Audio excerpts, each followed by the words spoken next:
I've created two thought experiments, but before we get into it, I need you to answer a question for yourself.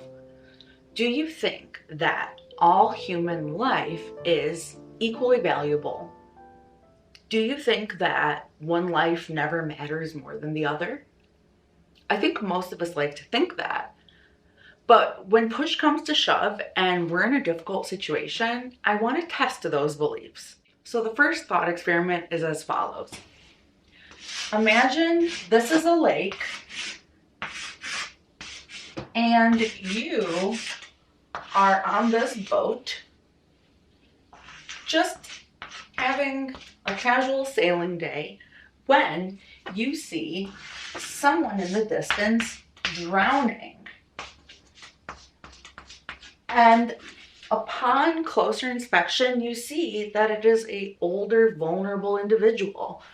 Let's say they are 60 years old. So you're on your way to go save them, right? But then you hear another sound in the distance, and it looks like a child. And let's say the child is 6 years old. Which of these would you choose, knowing that you only have enough time to save one? Most of us would not even question the fact that we need to opt to save the child. And everyone has different reasons. Some might think it's because of age or vulnerability, they have more at stake. Whatever you want to say to yourself as to why you chose them is okay, as long as it's not arbitrary, it's not discriminatory, it's within moral bounds.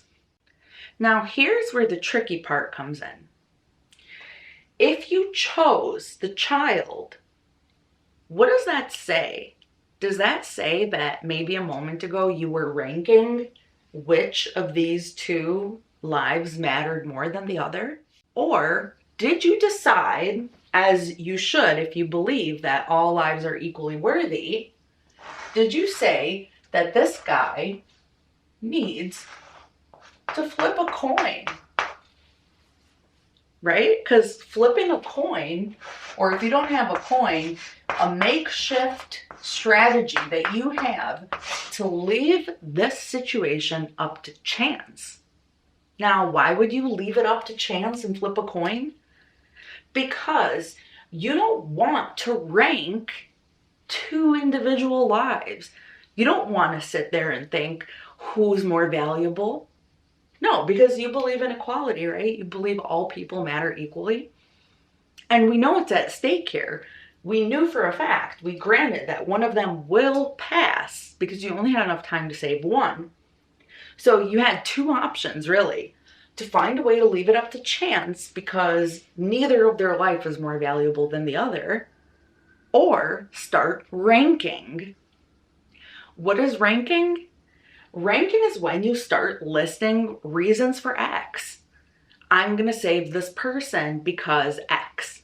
And you might have different reasons. You might have said that I'm going to save the child because they're a child. They're more dependent, more vulnerable, have more life left to live. But just think about what that says. The fact that you sat there and for a second had to determine whose life was worth saving. So this is really difficult to get out of, because even if you say that you're choosing them based on urgency, not because their life matters more, think about what you're really doing. You know one of them's going to pass. You might dress it up differently. You might say one's more urgent or one's more vulnerable. But that's kind of a mild way of saying that this child or this person, whoever you choose, has more of a right to live. Because why didn't you flip a coin? Because by flipping a coin, you would have really remained neutral and you would have stuck to your belief. Now we're going to move into the second thought experiment, which is connected to this one. In the last thought experiment, the person decided just intuitively to save the child.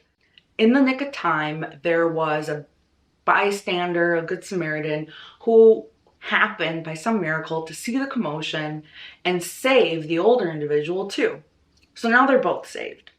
The older individual is now under a lot of distress, and it seems they're having chest pains, which is understandable because they were just in a high stress situation. So the person who saved them calls 911 to take them to the ER. Perhaps this person's having a heart attack. They're not doing well. Now, the issue is that when you get to the ER, there are already some patients checked in. They got there before you. Let's say these are two children. One of them is there for ear pain, a possible ear infection, low-grade fever. And another child there is there for some kind of suspicious rash. Maybe it's chickenpox. Also a low-grade fever.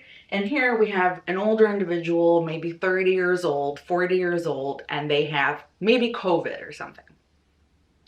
You get to the ER, and what happens?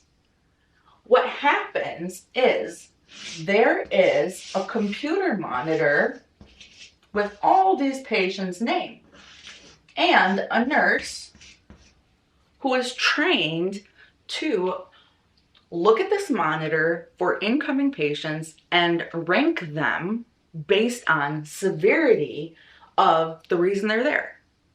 So it could be based on urgency, but it's usually just not going to be based on time if someone's coming in with a potential heart attack, right? So this person's life, this guy in the last thought experiment, we had determined that his life was less valuable than the child's, or if you'd like to say, the child had a stronger right to be saved than he did. But now when he gets to the ER, he should be bumped to the top of the list. Why? Because his chest pain and the potential for a heart attack is more urgent than COVID or a rash or an ear infection.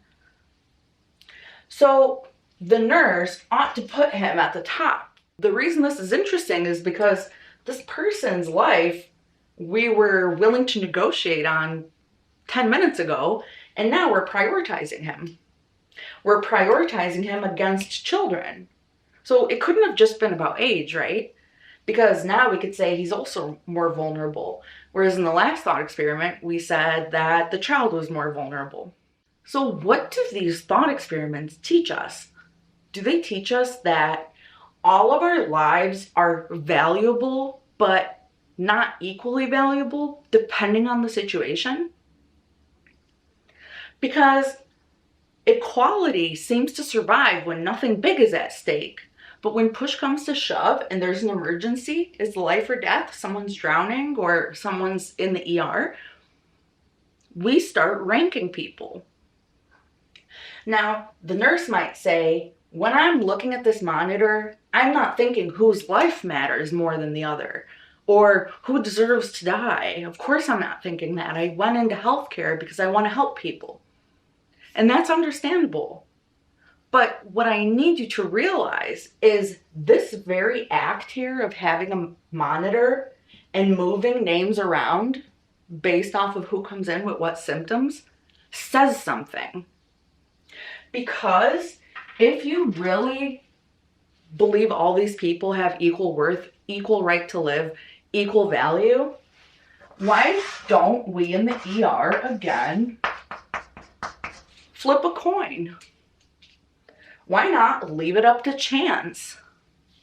We would be, within the bounds of our belief that no one deserves to live more than the other. But this would be morally suspect, right?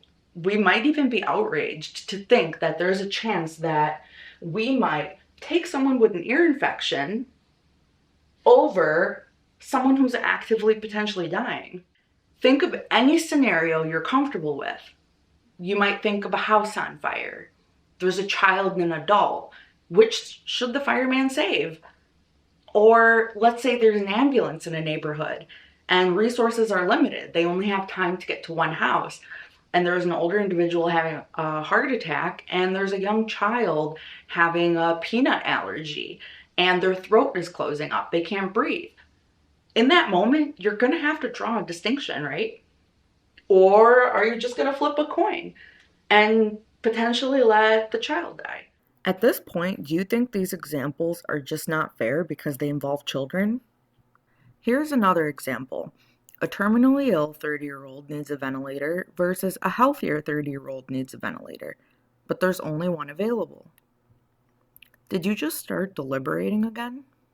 But what does that say? It doesn't say that none of these people matter, because people have worth and people have value by virtue of being humans. But when push comes to shove, which is the important distinction here, when it's an emergency in the moral arena, we start ranking. And once you're ranking, you're admitting that it's not equal. You would just be flipping coins. Or if you don't have a coin, leave it up to chance. Basically, you would turn everyone's life into a lottery in order to uphold your belief that everyone matters equally. The last thing I want to note is that when we are drawing distinctions, it needs to be within moral bounds, right? We can't choose to save people based off of race or religion or sex, because we are in the moral arena.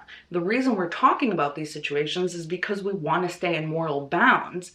But the moment you start making unjustified, arbitrary distinctions like that, you're already out of moral bounds. So the only reasons on this ranking ought to be fair and justified distinctions. Do you think that this is a bad way of framing this question? Do you think that the reason we prioritize some people over others doesn't have to do with their life value, but has to do with something else? Or do you think that this is maybe just an alarming truth that human worth is in flux and situational?